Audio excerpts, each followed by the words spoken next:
सबसे गहरे रहस्य हैं, मतलब हकीकत असल में है क्या, ये बात एक ऐसी जगह छिपी हो जहां वक्त भी ठहर जाता हो। आज हम गोता लगाने वाले हैं ब्लैक होल्स की दुनिया में। और ये सिर्फ अंतरिक्ष की विशाल खाली जगह नहीं है। नहीं, शायद हमारे सबसे बड़े सवालों के जवाब इन्हीं में छुपे हैं। तो चलिए सीधे मुद्दे पर आते हैं। आज की तारीख में थ्योरेटिकल फिजिक्स का सबसे बड़ा सवाल, सबसे बड़ी पहेली यही है। क्या ये जो रहस्यमयी चीज़ें हैं, ये कॉस्मिक बॉडीज़, ये हमें ये समझने में मदद कर सकते हैं कि स्पेस और टाइम, यानी हमारी पूरी रियलिटी असल में चलती कैसे है? असल में ब्लैक होल्स ना फिजिक्स के दो सबसे बड़े पिलर्स को एक साथ लाने के लिए एक परफेक्ट लैब की तरह है। एक तरफ है आइंस्टाइन के जनरल रिलेटिविटी, जो बड़ी बड़ी चीजों जैसे ग्रहों और तारों की ग्रेविटी को समझाती है, और दूसरी तरफ है क्वांटम थ्योरी, जो बहुत ही छोटे सब एटॉमिक पार्टिकल्स की दुनिया को गवर्न करती है। इन दोनों को मिलाने की जो कोशिश है, उसी का नाम है क्वांटम थ्योरी ऑफ ग्रेविटी। और ब्लैक होल्स ही हमें इस रास्ते पर आगे ले जा रहे हैं, क्योंकि ये वो जगह है जहां क्वांटम एंटेंगलमेंट जैसे अजीबोगरीब इफेक्ट्स ग्रेविटी के साथ टकराते हैं। लेकिन इस मॉडर्न पजल को सुलझाने से पहले थोड़ा पीछे चलते हैं। ये देखते हैं कि ये आइडिया आखिर आया कहाँ से। और आपको जानकर हैरानी होगी कि ये कहानी आइंस्टाइन से भी बहुत बहुत पहले शुरू होती है।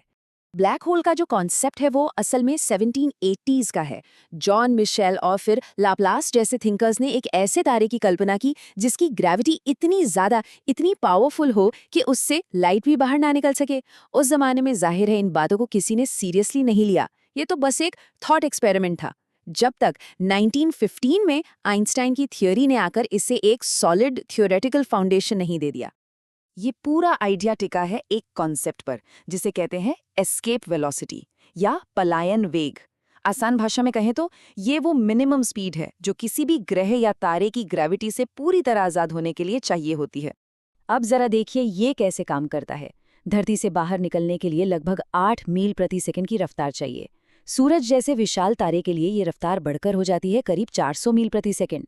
अब जरा सोचिए, एक ऐसा तारा जो इतना ज्यादा मैसिव और डेंस हो कि उसकी सतह से भागने के लिए प्रकाश की गति से भी तेज जाना पड़े।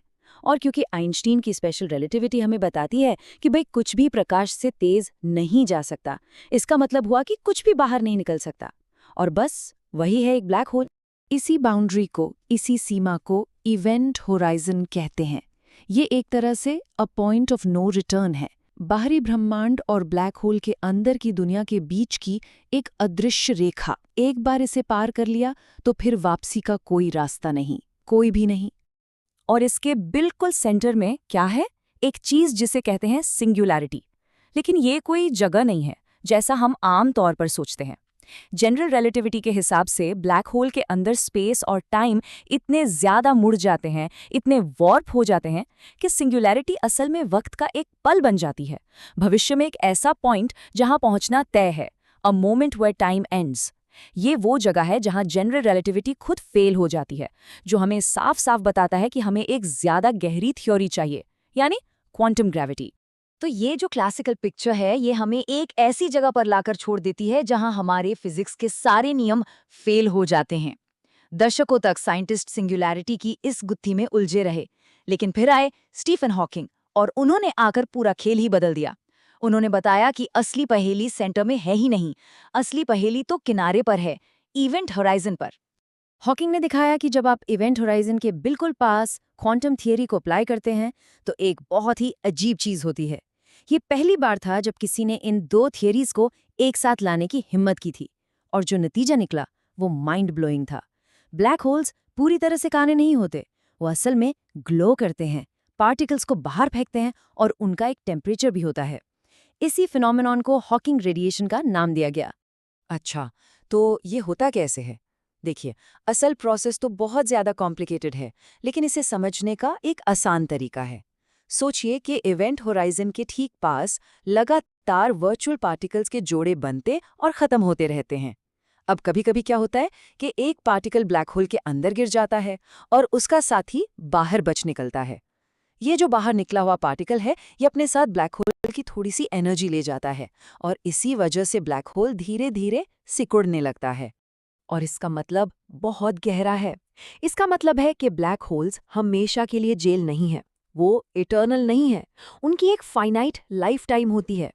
अरबों, खरबों, खरबों सालों के बाद वो पूरी तरह से इवेपोरेट होकर गायब हो जाते हैं और जो कुछ भी उनमें गिरा था वो आखिर में यूनिवर्स में वापस आ जाता है।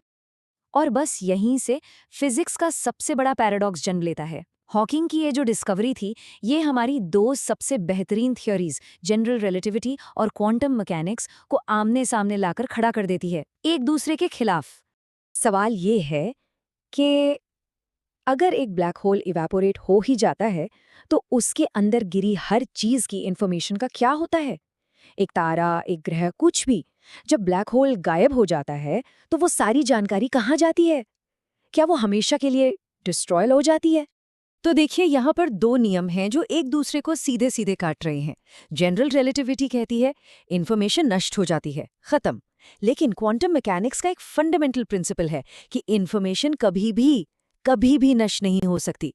इसे ऐसे समझिए, अगर एक किताब को जला दिया जाए तो थियोरेटिकली अगर राख के हर कण और धुएं के हर मॉलिक्यूल को इकट्ठा कर लिया जाए तो उस किताब को दोबारा बनाया जा सकता है। इन्फॉर्मेशन सिर्फ अपना रूप बदलती है, मिटती नहीं। लेकिन ब्लैक होल्स, वो इस नियम को तोड़ते हुए दिख रहे थे। ऐसा लग रहा था कि वो यूनिवर्स से इन्फॉर्मेशन को पूरी तरह मिटा देते हैं, इरेज कर देते हैं। और ये फिजिक्स के लिए एक बहुत बड़ी, बहुत ही फंडामेंटल प्रॉब्लम थी। इसी को नाम दिया गया ब्लैक होल इन्फॉर्मेशन पैराडॉक्स। तो फिर साइंटिस्ट्स इस पहेली को सुलझाते कैसे हैं? इसका जो जवाब है, वो हमें रियलिटी की एक कहीं ज्यादा गहरी, ज्यादा चौंकाने वाली समझ की तरफ ले जाता है। आज दशकों की बहस और रिसर्च के बाद जो कंसेंसस बना है, वो ये है कि क्वांटम मैकेनिक्स ही सही है। इन्फॉर्मेशन नष्ट नहीं होती। किसी तरह ब्लैक होल में गिरने वाली हर चीज की जानकारी उस हॉकिंग रेडिएशन में एनकोड हो जाती है, जो लाखों करोड़ों सालों में उससे धीरे धीरे बाहर निकलती है। लेकिन इससे एक और भी बड़ा सवाल खड़ा हो जाता है ना?